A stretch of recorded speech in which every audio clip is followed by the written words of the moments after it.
नमस्कार। आज के वीडियो में हम चौहान वंश के बारे में अध्ययन करेंगे। राजस्थान में चौहान वंश बहुत महत्वपूर्ण वंश है। इसका इतिहास राजस्थान के विभिन्न क्षेत्रों में पाया जाता है। चौहान वंश की बात करें, इनकी उत्पत्ति कैसे हुई, इनकी कौन कौन सी शाखाएं राजस्थान में मिलती है, तो इनका अध्ययन हम आज इस वीडियो में देखेंगे। एग्जाम के पॉइंट ऑफ व्यू से बहुत इंपॉर्टेंट वीडियो है। इसमें हम देखेंगे सबसे पहले इनकी उत्पत्ति के सिद्धांत, विभिन्न विद्वान विभिन्न मत। अब उत्पत्ति के सिद्धांतों में हम सबसे पहले देखेंगे कि अग्निकुंडीय सिद्धांत। कौन सा सिद्धांत? अग्निकुंडीय सिद्धांत। अब अग्निकुंडीय सिद्धांत क्या कहता है, किसने दिया था? तो यह सिद्धांत जो है चंद्रवरदायी ने दिया था। चंद्रवरदायी ने अग्निकुंडीय सिद्धांत दिया। उनके द्वारा कहा जाता है कि गुरु वशिष्ठ ने अग्निकुंड किया था, यज्ञ किया था, और उस यज्ञ की अग्नि में से 4 जातियाँ प्रज्वलित हुई। और उन 4 जातियों के नाम क्या क्या हैं? जैसे कि प्रतिहार, परमार, चालुक्य, चौहान। अग्निकुंडीय सिद्धांत है ये, चंद्रवरदायी द्वारा दिया जाता है। और इसमें चौहान वंश को क्या बताया है कि इनकी उत्पत्ति अग्निकुंड से होती है। अब इनके समर्थन में कौन कौन आके खड़े हुए? एक तो जिन्हें मारवाड़ का अबुल फजल कहा जाता है, मुहणोत नेणसी। कौन थे ये? मुहणोत नेणसी। और दूसरे आते हैं सूर्यमल मिश्रण। प्रथम सिद्धांत हमने देखा है अग्निकुंडीय सिद्धांत। उसी प्रकार अगर हम देखें दूसरे सिद्धांत की बात करें तो वह सिद्धांत है विदेशी सिद्धांत। कौन सा सिद्धांत है? विदेशी सिद्धांत। विदेशी सिद्धांत कहता है कि विदेशी सिद्धांत देगा कौन? ऑब्वियस है, कोई विदेशी ही होगा। विदेशी सिद्धांत इनका जो है वो दिया है कर्नल जेम्स टोड। पता है ना कर्नल जेम्स टोड के बारे में?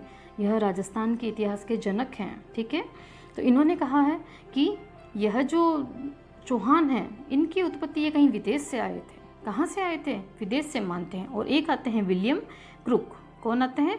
William Crooke. तो कर्नल टॉड और विलियम क्रुक द्वारा विदेशी सिद्धांत दिया गया। उसी प्रकार अगर हम बात करें नेक्स्ट सिद्धांत की तो आता है ब्राह्मण सिद्धांत। कौन सा सिद्धांत? ब्राह्मण सिद्धांत। अब ब्राह्मण सिद्धांत की अगर मैं बात करूं तो कौन देगा? वही जैसे मैंने कहा विदेशी सिद्धांत किसी विदेशी ने दिया होगा, तो ब्राह्मण सिद्धांत कौन देगा? किसी ब्राह्मण ने दिया होगा। तो वो हैं हमारे दशरथ शर्मा। ठीक है, दशरथ शर्मा ने ब्राह्मण सिद्धांत दिया है। ये सिद्धांत देने के पर्पज में इन्होंने ये भी कहा है कि वो ये सिद्धांत क्यों दे रहे हैं, उनका रेफरेंस इन्होंने दिया है। वो कहता है एक जान कवि का है कयाम रासो। ठीक है, कयाम खां रासो, जिसमें हमें गोगा जी का वर्णन भी मिलता है। ठीक है, तो जान कवि के कयाम खां रासो तथा गुणभद्र का एक शिलालेख मिलता है हमें 1170 ईस्वी के अंदर, बिजूलिया शिलालेख। कौन सा शिलालेख? बिजूलिया शिलालेख। इन दोनों को आधार प्रस्तुत करके दशरथ शर्मा ने ब्राह्मण सिद्धांत दिया है। वो बिजूलिया शिलालेख में वर्णन लिखा है जिसके आधार पर वो कहते हैं कि जो चौहान थे वो वत्स गोत्रीय ब्राह्मण थे। ठीक है स्टूडेंट्स, हमने 3 सिद्धांत देखे हैं। अग्निकुंडीय सिद्धांत किसने दिया? चंद्रवरदायी ने। विदेशी सिद्धांत किसने दिया? कर्नल जेम्स टोड ने। और ब्राह्मण सिद्धांत दशरथ शर्मा ने। एक व्यक्ति आते हैं डॉक्टर भंडारकर। कौन आते हैं? डॉक्टर भंडारकर। अगर इनकी मैं बात करूं, डॉक्टर भंडारकर की, यह कहते हैं कि नहीं जी, चौहान जो थे वो गुर्जर थे। चौहानों को इन्होंने क्या माना है? गुर्जर। तो जब डॉक्टर भंडारकर का एग्जामिनर आपसे प्रश्न पूछे डॉक्टर भंडारकर के अनुसार चौहान वंश के जो व्यक्ति थे, चौहान के जो वीर थे, वो किस जाति के थे, कहाँ से आए थे, तो इनको गुर्जर माना है इन्होंने। ठीक है, नेक्स्ट हमारा जो सिद्धांत है वो हम लेते हैं एक अभिलेख की में जानकारी मिलती है। कौन सा अभिलेख है ये? यह अभिलेख है सुंधा माता अभिलेख। ठीक है, सुंधा माता अभिलेख कहाँ मिलता है? पता होगा, सुंधा माता जालोर में है ये।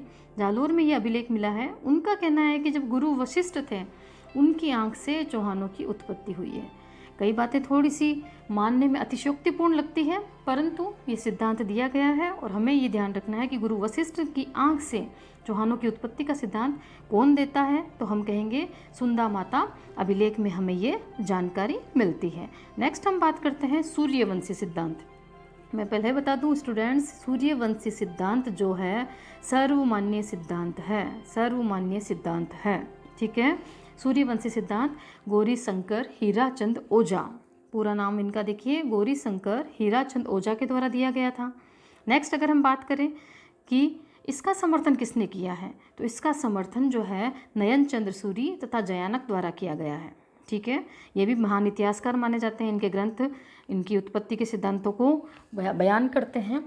ऐसे हमने 4 सिद्धांत देख लिए, इम्पोर्टेंट है, अग्निकुंडीय सिद्धांत, विदेशी सिद्धांत, ब्राह्मण सिद्धांत तथा सूर्यवंशी सिद्धांत। इसी के साथ स्टूडेंट्स मैं बताऊंगी कि राजस्थान में इनकी कौन कौन सी शाखाएं हमें मिलती हैं। उत्पत्ति, विभिन्न विद्वान, विभिन्न मत। याद रखना है, जिस विद्वान का रेफरेंस देके एग्जामिनर आपसे प्रश्न पूछे आपको आंसर उसका देना है। याद करने के लिए अग्निकुंडीय सिद्धांत में अगर हम बोले तो प्रॉपर चाचो सिद्धांत का चारों जातियों को याद करने की एक ट्रिक है। विदेशी कोई विदेशी ही होगा, ब्राह्मण तो कोई ब्राह्मण होगा, दशरथ शर्मा। सूर्यवंशी की बात करें तो गौरी शंकर याद रख लीजिए, सूर्य के वो होता ही है, ठीक है। नेक्स्ट हम बात करें इनकी कि कौन कौन सी शाखाएं हैं हमारे राजस्थान में। अगर हम बात करें तो कौन कौन सी शाखाएं हैं जो चौहानों की हमें मिलती है। हम संपूर्ण इतिहास चौहानों का देखेंगे छोटे से वीडियो में, और उसको आप बार बार देखिए, रिवीजन कीजिए, आपको सारी चीज़ें आसानी से समझ में आ जाएंगी। अब हम बात करते हैं सबसे पहले चौहानों की, शाकंभरी के चौहान। देखो शब्दों का अर्थ समझते हुए चलेंगे। शाकंभरी ही सांबर है, शाकंभरी ही सपाद लक्ष्य है, शाकंभरी ही सांबर है और शाकंभरी ही शपाद लक्ष्य है।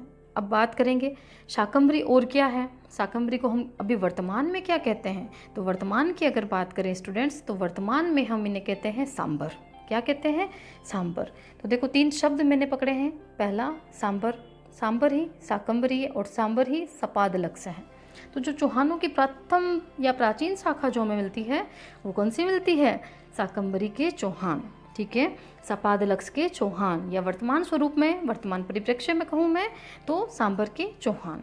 अब इनका प्रारंभ माना जाता है 551 ईस्वी में। कब माना जाता है, 551 ईस्वी में। अभी हमने थोड़ी सी देर पहले देखा बिजोलिया शिलालेख, बिजोलिया शिलालेख में कहा गया है इन्हें वत्स गोत्रीय ब्राह्मण। वही शिलालेख इनकी जानकारी देता है कि वासुदेव चौहान द्वारा, अब मेरे शब्दों को ध्यान से सुनिए, वासुदेव चौहान द्वारा 551 ईस्वी में सपाद लक्ष्य में चौहानों की शाखा की स्थापना की, चौहान वंश की स्थापना की, और इन्हीं के द्वारा सांबर झील का निर्माण करवाया गया, ठीक है। तो हमारी राजस्थान में प्रश्न बनता है कि चौहानों की सबसे प्राचीन शाखा कौन सी है। उत्तर हमें क्या देना है स्टूडेंट्स, उत्तर हमें देना है कि शाकंभरी के चौहान।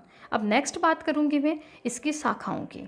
तो इसकी शाखाओं में 2 पार्ट में डिवाइड होती है। कालांतर में समय परिवर्तन है इनमें, वो अलग समय आती है, नाडोल की अलग समय आती है। सबसे पहले हम लेंगे अजमेर के चौहान। हाँ, थोड़ा सा एक रिवीजन में देखें तो शाकंभरी के चौहान में हम अगर शासकों की बात करें तो वासुदेव चौहान आता है, वाक्यपति आता है, गुवक आता है, ठीक है, ऐसे कुछ गुवक आता है, विग्रहराज सेकंड आता है जिसे हम मतंगा कहते हैं, ठीक है। इनका विस्तृत अध्ययन किया जाएगा। यहाँ हम इनका सामान्य परिचय ले रहे हैं कि कौन सी शाखा कहाँ से निकली, किस क्षेत्र में फैली, क्या कार्य किया, कौन से प्रमुख शासक हुए। अब उन शासकों की उपलब्धियों के बारे में हम अलग से अध्ययन करेंगे। अभी हम देखते हैं अजमेर के चौहान। अब अजमेर के चौहान की बात करें, अजय मेरू इनका प्राचीन नाम था क्षेत्र का, अजमेर वर्तमान नाम है, ठीक है। इसके संस्थापक की बात करें तो हम कहते हैं कि 1113 ईस्वी में, एक एक बात ध्यान से सुनिए, 1113 ईस्वी में अजय राज द्वारा अजमेर की स्थापना की गई तथा अजमेर में चौहान वंश स्थापित किया गया। तो इसका संस्थापक कौन हुआ, अजय राज। अब अजय राज के बाद में जो शासक बनते हैं वो होते हैं अर्णोराज, जिन्होंने आना सागर झील का निर्माण करवाया था, ठीक है स्टूडेंट्स। नेक्स्ट हम बात करें विग्रहराज चतुर्थ, जिन्हें बिसल देव भी कहते हैं, विग्रहराज चतुर्थ को। और ये खुद भी विद्वान, और इन्होंने कई विद्वानों को शरण भी दी थी, ठीक है। इनके प्रमुख ग्रंथ में ललित विग्रहराज सोमदेव द्वारा रचित है, ठीक है। एक इन्होंने स्वयं नाटक लिखा था, हरिकेली, सबने सुना होगा हरिकेली नाटक पर राजा राम मोहन राय की कब्र पर वो उनके कुछ वक्तव्य लिखे पड़े हैं, ठीक है। इनका जो काल है वो अजमेर के चौहानों का स्वर्ण काल कहलाता है। क्या कहलाता है स्टूडेंट, स्वर्ण काल। अगले शासक हमारे आते हैं इसी वंश के पृथ्वीराज। कौन से, पृथ्वीराज तृतीय, थर्ड है ये, इन्हें पृथ्वीराज चौहान भी कहते हैं और पृथ्वीराज तृतीय भी कहते हैं। इनके समय की प्रमुख घटना क्या हो सकती है, कोई कार्य, बहुत बड़ा कार्य है, बहुत ही बड़ा युद्ध है, जहाँ मैं कहती हूँ संधि स्थल होता है, वहाँ से प्रश्न एग्जामिनर निकालता है। और यह एक बहुत बड़ा संधि स्थल है जहाँ से हम तुर्कों का आक्रमण और तुर्कों का भारत में प्रभाव, मुस्लिम साम्राज्य की स्थापना, सभी वर्णन पढ़ते हैं। युद्ध कौन सा, तराइन का युद्ध, 1191 और 1192 यही पृथ्वीराज है जो मोहम्मद गौरी के साथ में लड़ेंगे, और 92 में उनकी जब पराजय हो जाएगी तो यहाँ से अजमेर से हम चौहान शाखा का अंत मान लेंगे। ठीक है, हम कहते हैं कि 1192 तराइन द्वितीय युद्ध कब हुआ था? 1192 में तराइन द्वितीय में पराजित हो गया। अब कहा जाता है कि यहाँ से पराजित हो गया और पृथ्वीराज की इसमें मृत्यु हो गई। इनके पुत्र हैं गोविंद राज तृतीय। कौन है इनके पुत्र? गोविंद राज तृतीय। अब इनके द्वारा क्या किया जाएगा? रणथंबोर चले जाएंगे। ये कहाँ जाएंगे? ये रणथंबोर चले जाएंगे। अब रणथंबोर में चौहान वंश की स्थापना की जाएगी। गोविंद राज तृतीय किसके पुत्र हैं? पृथ्वीराज तृतीय के। ठीक है, रणथंबोर जाकर के वहाँ पर अपने वंश को स्थापित करेंगे। इस वंश में एक बहुत पराक्रमी शासक हुआ था, हम्मीर देव चौहान। इतिहास में हम्मीर नाम के 2 शासक, एक हठी हम्मीर और एक विषम घाटी पंचानन हम्मीर। विषम घाटी पंचानन हम्मीर है वो राणा हम्मीर होते हैं, मेवाड़ के शासक हैं, और हठी हम्मीर है ये है हम्मीर देव चौहान। इनके काल की विशेष घटना, बहुत ही प्रमुख घटना है। क्यों? क्योंकि इनके काल में राजस्थान में पहला साका हुआ था। ठीक है, पहला साका हुआ था। साका जहाँ पर केसरिया तथा जोहर दोनों परंपराएं युद्ध में अपनाई जाती है, उसे हम कहते हैं साका हुआ था। और शासक हम्मीर देव चौहान। इतिहास में किस नाम से प्रसिद्ध है? ये हठी हम्मीर के नाम से प्रसिद्ध हैं। ठीक है, 1301 में अलाउद्दीन खिलजी के आक्रमण के समय हुआ था ये साका। अब नेक्स्ट बात करते हैं हम अगली शाखा की।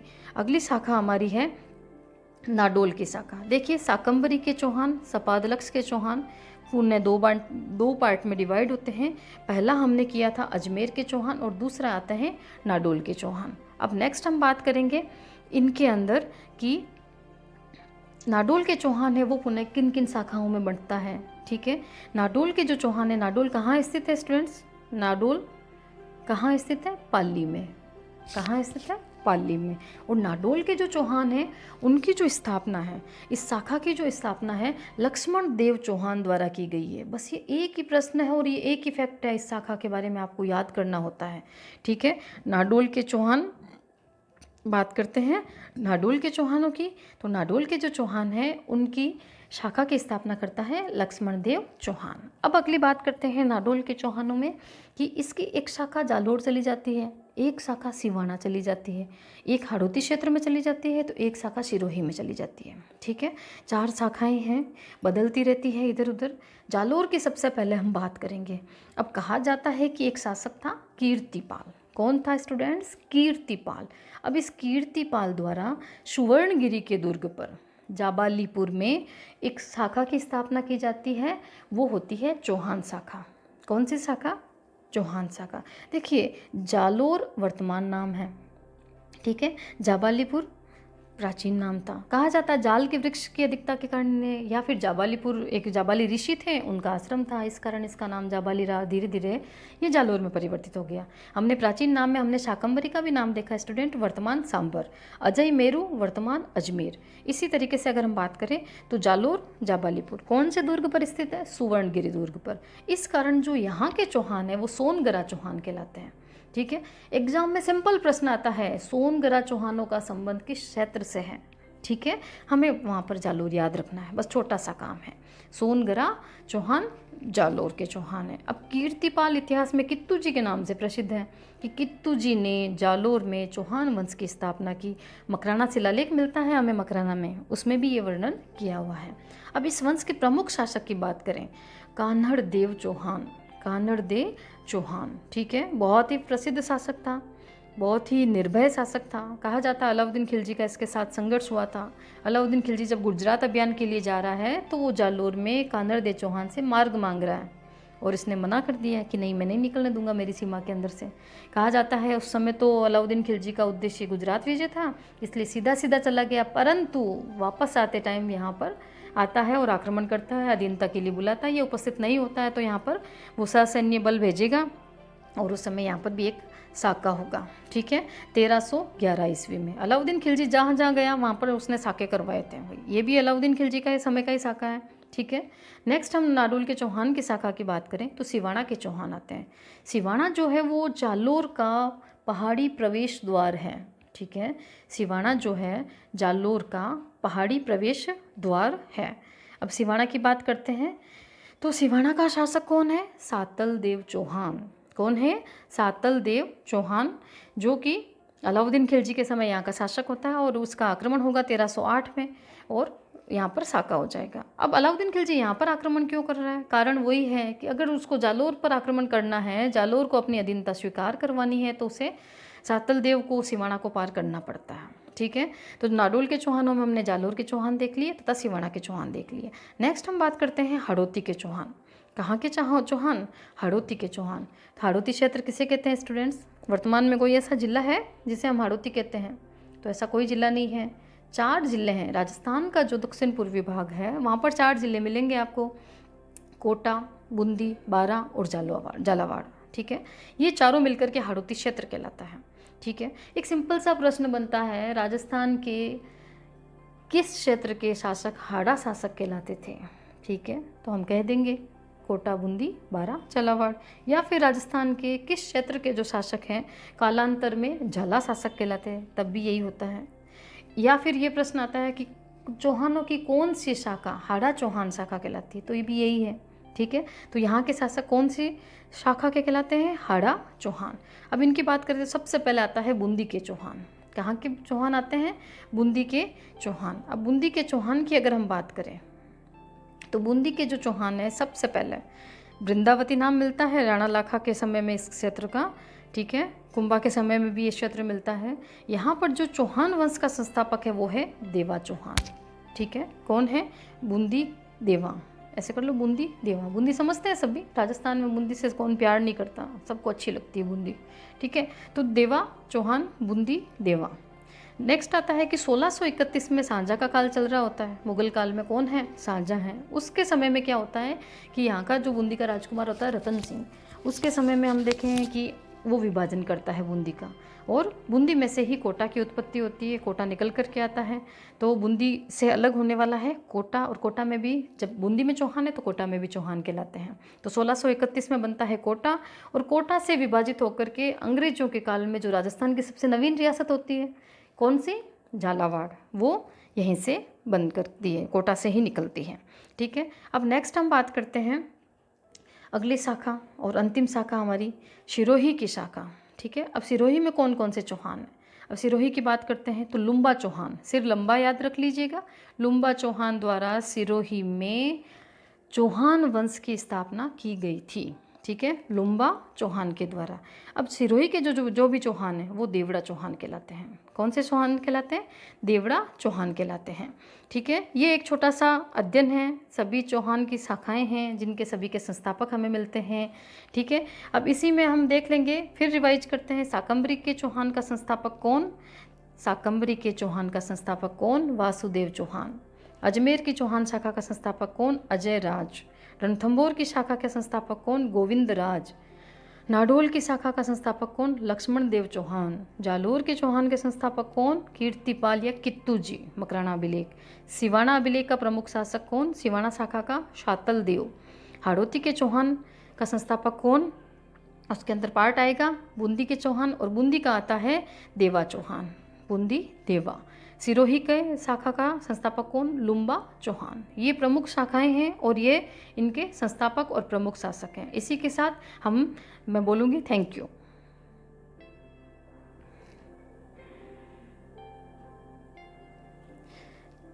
इसी के साथ आज का वीडियो यहीं कंप्लीट होता है। नेक्स्ट हम वीडियो में देखेंगे इन राजाओं के क्या क्या कार्य थे, इनकी क्या उपलब्धियां थी। इसी के साथ थैंक यू।